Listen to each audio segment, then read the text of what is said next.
I put my wife's name on the house. Not because I had to. Not because she asked. Not because I was pressured. I did it because I believed in us. And 3 years later, she looked me in the eyes and told me to leave. If you've never watched something you built with your own hands slowly become the foundation someone uses to stand taller without you, then you may not understand the kind of silence that follows those words. This house is legally mine. She didn't shout it. She didn't whisper it either. She delivered it the way you deliver a fact. Calm, controlled, almost bored. Mine. The strange thing is I didn't react. No slammed doors. No accusations. No dramatic walkout. I just looked at her. At the woman I once surprised with keys wrapped in velvet. The woman who cried into my chest and called me her answered prayer. The woman who once said, "We're building something that will outlive us." Back then, we used words like we, our, together. Now it was mine. Let me tell you something about generosity. When it's rooted in love, it feels powerful. But when it's tested by ego, it becomes leverage. And I had just handed over the biggest piece of leverage in our marriage. At least that's what she thought. See, I've always been the quiet one. The planner. The one who reads contracts twice. The one who asks questions other people find boring. I don't move loudly. I move intentionally. Soraya was the opposite. Magnetic. Visionary. She walked into rooms and people leaned in. She built an online wellness brand from her phone and her personality. She knew how to speak to the camera like it was a confidant. She knew how to turn sunlight and soft music into inspiration. I built spreadsheets. I built savings. I built structure. And when I bought that house, I thought I was building security for both of us. What I didn't anticipate was how security changes people. When you remove fear, you reveal character. The shift wasn't dramatic. There was no affair. No screaming betrayal. Just something subtler. More dangerous. Confidence turning into distance. Independence turning into separation. Gratitude turning into entitlement. I watched it happen in real time, like a slow tide pulling furniture out to sea. And then one night, during an argument about her traveling schedule, she said something that rewired everything in my brain. "If you don't like how I'm growing," she said, arms folded, eyes steady, "maybe you should find somewhere else to stay." I laughed, because surely she didn't mean it. Until she didn't laugh back. That was the first crack. The second came a week later. "This house is legally mine." That's when I realized something painful. I had gifted stability to someone who now felt stable enough to live without me. But here's what she didn't understand. I may be quiet, but I am never careless. And sometimes, the person who says the least is the one who planned the most. Before I tell you what happened next, I want to ask you something. If you surprised your spouse by putting a house in their name, and years later they used that against you, would you see that as betrayal? Or would you blame yourself for being naive? And at what point does generosity become self-sabotage? Now let me take you back to the beginning. Before the tension, before the shift, before the word mine became a weapon. Because none of this started with conflict. It started with love. When I met Soraya, she was running her wellness page from a one-bedroom apartment with bad lighting and relentless ambition. I worked in logistics. Structured hours. Predictable salary. Savings growing quietly in the background. She had vision boards taped to her wall. I had investment spreadsheets. Our first date lasted 4 hours. She talked about energy, alignment, abundance. I talked about ownership, equity, and long-term planning. At some point she laughed and said, "You're so serious." And I smiled and replied, "You're not serious enough." She leaned forward. "Maybe we balance each other." We did. At least in the beginning. We married after 2 years. Nothing extravagant. Just close family, close friends. I remember holding her hands during our vows and thinking, this is the safest decision I've ever made. Safety meant something different to both of us. For her, it meant emotional support, freedom to dream, a partner who wouldn't clip her wings. For me, it meant foundation, stability, something tangible that could weather storms. 3 years into marriage, her brand began growing fast. Her following doubled, then tripled. Small collaborations turned into paid partnerships. She hosted her first wellness retreat, and it sold out. I remember standing in the kitchen one night while she practiced a live stream introduction. "Welcome back, beautiful souls," she said to her phone, voice warm, eyes glowing. She ended the recording and turned to me. "Do I sound confident?" "You sound like you believe what you're saying," I replied. She walked over, wrapped her arms around my waist.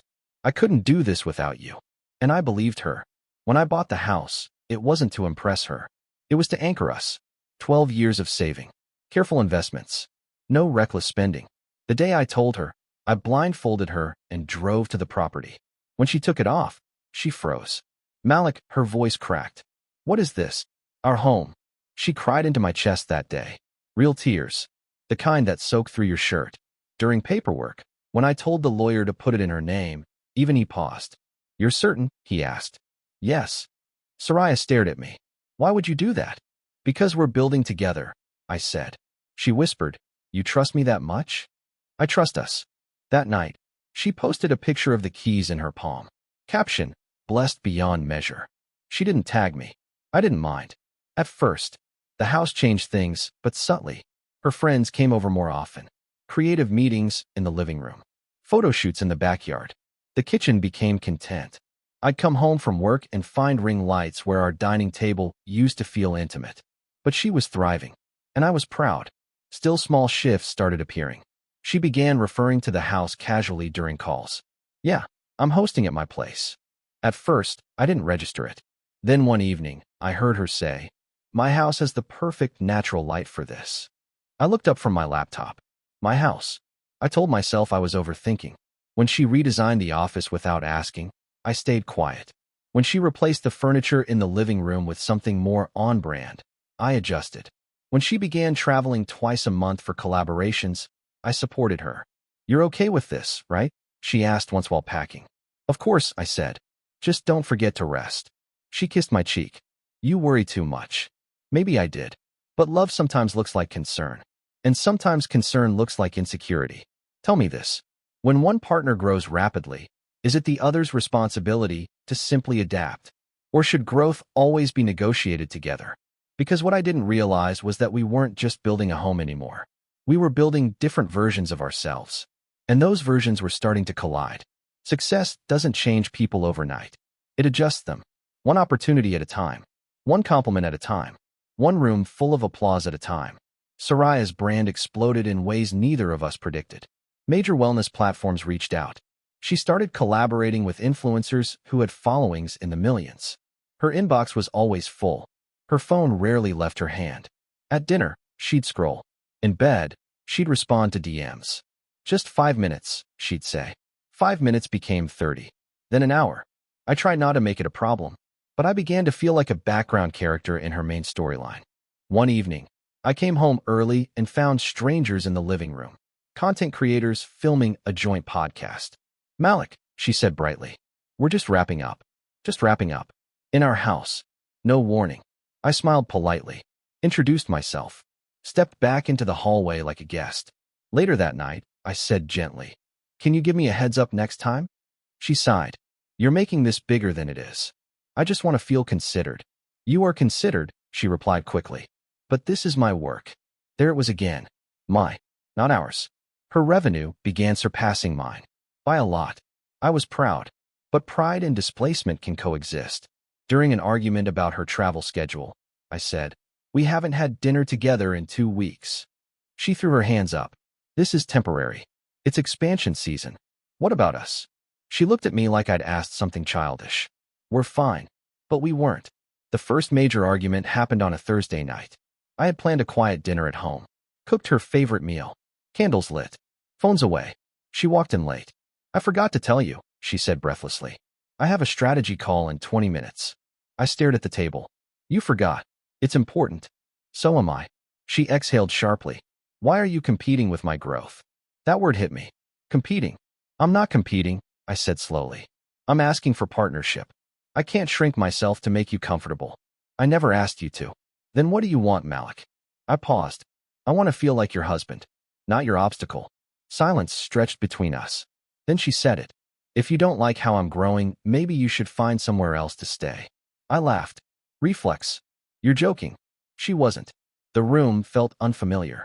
A week later, during another argument about her extended retreat schedule, she crossed her arms and delivered the line that changed everything. This house is legally mine. No anger. Just clarity. Mine. Something inside me shifted. Not rage. Not heartbreak. Just awareness. I realized I had slowly been repositioned from partner to accessory. And here's the thing. I didn't yell. I didn't threaten divorce. I didn't remind her who paid for it. I simply listened. Because sometimes, when someone shows you how they see the world, you stop arguing and you start planning. Tell me honestly, when financial power shifts in a marriage, does emotional power follow? If your partner outgrows you financially, is insecurity inevitable? Or is respect supposed to remain constant regardless of income? Because I was about to test that theory, and she had no idea. The ultimatum didn't arrive like a storm. It arrived like paperwork. Calm, structured, measured. We were sitting in the kitchen on a Sunday afternoon, sunlight pouring through the glass doors. The kind of quiet that used to feel peaceful. Now it felt staged. I've been thinking, Soraya began, fingers tracing the rim of her mug. That's usually dangerous, I replied lightly. She didn't smile. I need space. The words were precise. Space? I asked. I'm evolving, Malik. And I feel like you're anchored somewhere I've already moved past. Moved past? I'm your husband, I said. I know. But sometimes love isn't enough when trajectories change. Trajectories? I studied her face. She wasn't angry. She wasn't emotional. She was resolved. What are you saying? I think you should stay somewhere else for a while. There it was again. This time without heat. Without argument. Just decision. You're asking me to leave my home. She inhaled slowly. It's legally my home. Silence. You'd really remove me? I asked. I'm not removing you. I'm choosing alignment. Alignment. I almost admired the language. Is this about someone else? I asked quietly. Her eyes flashed. No. Don't reduce this to that. This is about growth. I nodded slowly. Okay, I said. She blinked. Okay. Yes. Something in her expression flickered. She expected resistance. Drama. Begging. Instead, I stood up calmly. If that's what you need, I continued, I'll respect it. Emotional reversal number 1. She softened immediately. I don't want to hurt you. You're not, I said. Fake resolution moment. For the next week, she became gentler. Cooked dinner. Initiated conversation. Maybe we just need a reset, she offered one night. Maybe, I agreed. She leaned into me on the couch. I don't want to lose you. You won't, I said. And I meant it. Because I wasn't planning to lose. I was planning to reposition. Tell me this. If your partner asks you to leave for space, do you fight for the marriage or respect the request? Is calm acceptance maturity or emotional detachment? And when someone tests your place in their life, should you prove yourself or let them reveal themselves? Because while she believed we were entering a healing phase, I was entering preparation. Silence is misunderstood. People think it means weakness. Sometimes it means calculation. While Soraya traveled for her retreats, I stayed home. Cooking, cleaning, observing, and making calls. Not angry calls. Strategic ones. I reviewed documents I hadn't looked at in years. Corporate filings. Asset structures. The way ownership had been organized when I purchased the property. Because I don't move emotionally when I can move intelligently. I met with my advisor quietly. If a property is under an individual's name, he asked carefully, but purchased through a holding structure? I nodded. Who controls the holding company? He asked. I do. He leaned back slowly. And your wife knows this. Not in detail. He exhaled. Then you're not as exposed as you think. I didn't smile. I didn't celebrate. I simply understood. While she spoke publicly about empowerment and ownership, I examined infrastructure. While she curated brand identity, I reviewed clauses. I didn't hide anything illegally. There was no deception beyond complexity.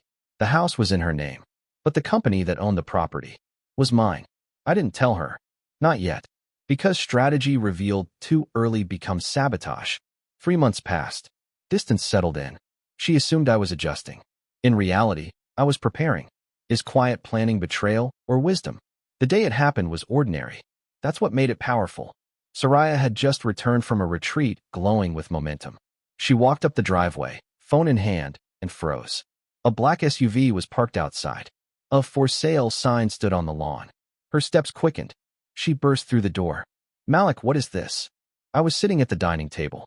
Documents laid out neatly. Welcome home, I said calmly. Why is there a sign outside? Because the property has been listed. Her face drained of color. You can't do that. I already did. Her breathing changed. This house is in my name. Yes, I said gently. It is. She grabbed the papers. Scan them. Her eyes moved faster. What is this company? The holding company that purchased the property. She looked up slowly. You told the lawyer to put it in my name. I did. Then how? The company owns the house, I said quietly. You are the registered occupant. Silence. The kind that presses against your ears. You tricked me. No, I replied. I protected us. You never explained this. You never asked. Her voice cracked. You're selling our home out of spite. I'm selling an asset that belongs to my company. She stepped back like I'd struck her. You're punishing me. No, I said evenly. I'm repositioning. She sank into a chair. You would really dismantle everything? You dismantled it first, I said softly. When you asked me to leave. Tears filled her eyes. Emotional reversal number 2. I didn't think you'd actually. You said it was legally yours, I finished. It is. Yes, I nodded. On paper. But ownership isn't just about names. Her shoulders dropped. I built my brand from this house, she whispered. And I built the house beneath it. The power had shifted. Not loudly. Not violently. Strategically. Within 60 days, the house was sold. She watched movers pack the furniture she'd curated. She didn't scream. She didn't threaten. She just looked at me differently. Like she was finally seeing me clearly. Was this justice or manipulation? We didn't divorce immediately. That surprises people. We moved into separate spaces for a while. Conversations became honest. Raw. You made me feel small, she admitted one evening. You made me feel replaceable, I replied. She nodded slowly. I forgot that security isn't just money, she said. And I forgot that generosity needs boundaries, I answered. There were no villains. Just two ambitious people who mistook growth for separation. She rebuilt. So did I. We never returned to what we were. But we became something more aware. Stronger? Maybe. Wiser? Definitely. Because here's what I learned. Love without structure is fragile. Structure without communication is dangerous. And ownership without humility is temporary. Now I want to hear from you. Was I right to protect myself the way I did? Did Soraya cross a line first, or did I escalate it? Should transparency matter more than strategy in marriage? When ambition rises, who adjusts? And if you were in my position, would you have handled it differently? If stories like this challenge the way you think about love, power, and partnership, subscribe and join the conversation. Because sometimes the quietest person in the room understands the game the best.